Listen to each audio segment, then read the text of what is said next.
सभी को प्रणाम। जय गुरुदेव। उपासना समर्पण योग अध्याय 13 डे 61। पिछले स्वाध्याय में निंदा इंसान की नहीं, उसकी दोष दुर्गुण की जानी चाहिए। जैसे hate the sin not the sinner, शत्रुता का संहार शत्रु को नहीं। तो हमारे अंदर में जो तत्व है जो गलत, उसी का संहार करना है। यही मनुष्य के ऊपर उपकार करते हैं। आगे गुरुदेव कहते हैं, सुविधाजनक यात्रा का सामान्य नियम यह है कि समय समय पर यात्री अपना स्थान दूसरों के लिए छोड़ते जाए। उतरते चढ़ते रहने की प्रक्रिया से ही कोई यात्रा विधिपूर्वक संपन्न हो सकती है। ऐसी ही व्यवस्था मनुष्य जीवन में भी होनी चाहिए। अब ये चढ़ते उतरते यात्रा को मनुष्य जीवन के साथ गुरुदेव कैसे बताते हैं। हमारे भी शास्त्रों के अनुसार 4 वर्ण है: ब्रह्मचर्य, गृहस्थ, वानप्रस्थ, संन्यास। तो ये एक हमारी खत्म हुई, दूसरी शुरू हुई। ब्रह्मचर्य मतलब स्टूडेंट अवस्था, विद्यार्थी के रूप में जब हम कुछ सीखते हैं, अपने इंद्रियों का नियम में रखते हुए, अपने मन के गुलाम न बनकर मन को अपने गुलाम बनते हुए ज्ञान को अर्जन करना, जीवन जीने की शैली को अर्जन करना।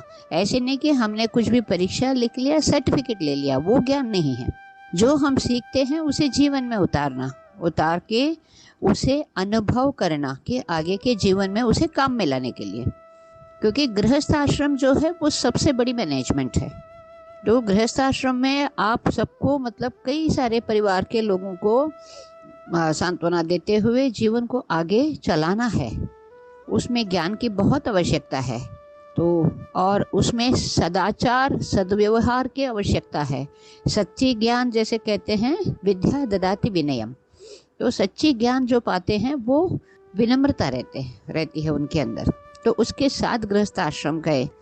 तो उसके बाद गाड़ी अगले स्टेशन में आई अपनी जीवन यात्रा की, तो वानप्रस्थ में जाना है। तो वानप्रस्थ वो होती है जो संसार ने हमें स्वीकृति किया। किसी के पुत्र पुत्री या किसी के पत्नी, किसी के पति या किसी के चाचा चाची, मामा ताऊ, जो भी रिश्ते के नाते के अंदर में, या माता पिता भी हमें थोड़े थोड़े करके आते हैं।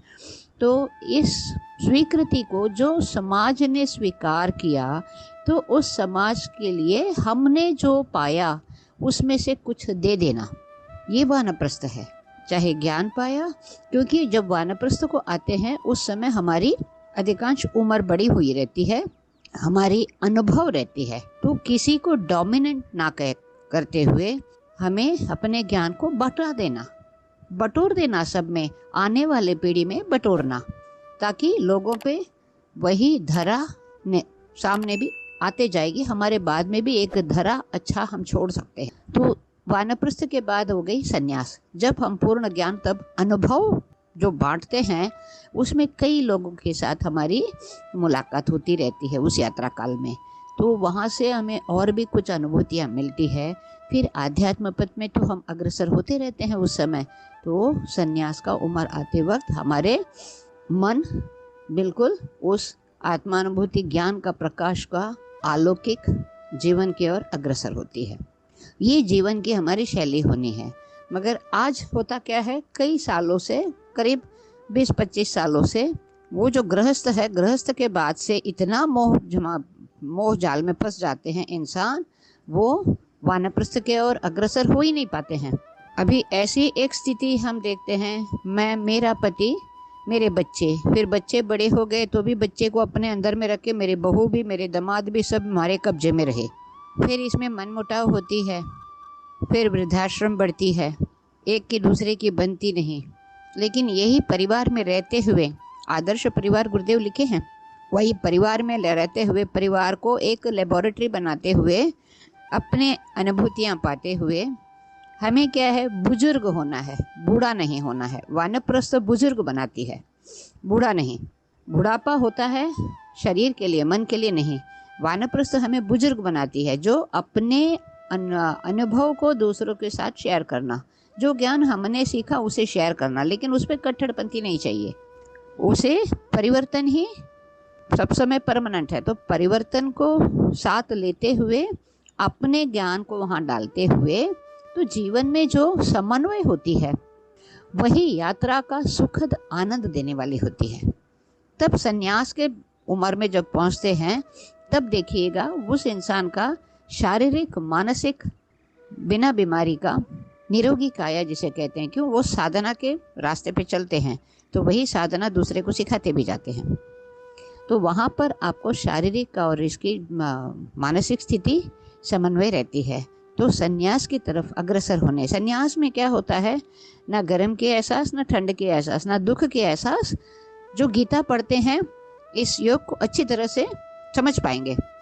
तो उनके अंदर किसी चीज़ की ना प्रशंसा की उनकी कोई लगती है, ना किसी की निंदा भी लगती है। इस तरह की एक मनस्थिति आती है, तब वो ब्रह्म तत्व प्राप्त करके परमात्मा के साथ लीन होने के लिए बिना कोई झिझक तैयार हो जाते हैं। जीवन यात्रा हमारी ऐसी, तो इस समय गुरुदेव यही कहते हैं, अपने अपने स्थान दूसरों के लिए छोड़ते जाएं। हम इस धरा को छोड़ना ही है, आए हैं तो इस धरा को हम कैसे छोड़ेंगे? ये सोच सकते हैं ये धरा मेरी अपनी है, जितनी संपत्ति इकट्ठा करूंगा और वो संपत्ति मैं अपने बच्चों के लिए छोड़ जाऊंगा। आज कई लोगों पर यही आती है। कई सालों से हम ये देखते हैं कि हमारे मन में ये बचपन से एक हम विस्मृत थे इस सवाल पे।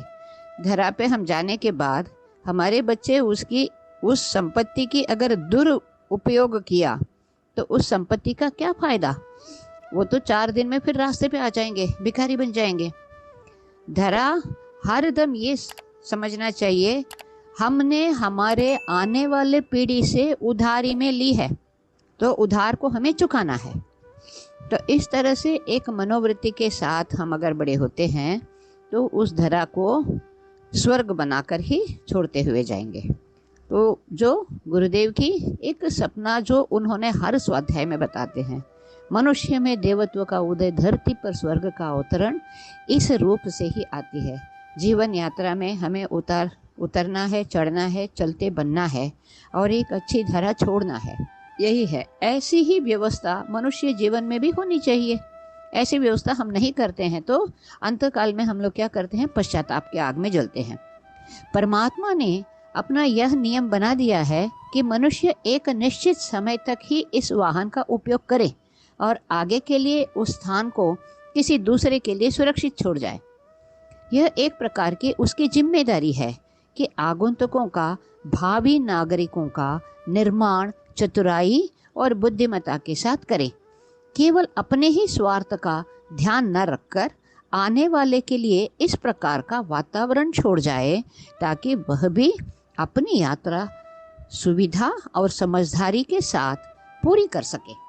कितने बड़े गूढ़ रहस्य इस पंक्ति में गुरुदेव बताते हैं। आने वाले पीढ़ी को हमें क्या छोड़ना है? उन्हें शिक्षावान बनाइए, उन्हें विद्यावान बनाइए। शिक्षा के बाद विद्या, विद्या के बाद, क्योंकि शिक्षा हमें विद्या देती है, मतलब हमारी बुद्धि हमें चेतना पे उतारती है, हमें उसे जीवन में कैसे अपने चाल चलन को रखना है, खुद को कैसे संचालन करना है।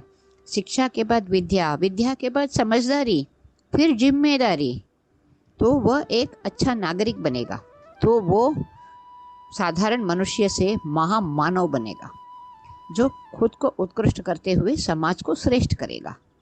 तो हमें ये जिम्मेदारी सौंपी है तो भगवान का उस जिम्मेदारी को हमें निभाना है ताकि सामने वाले आने वाले पीढ़ी को समझदारी के साथ उसको पूरा निभा सके।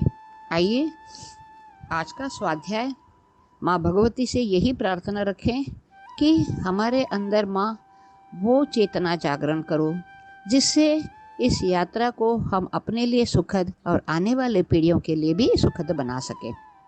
इसके साथ ही इस स्वाध्याय का, आज का स्वाध्याय का हम विराम देते हैं।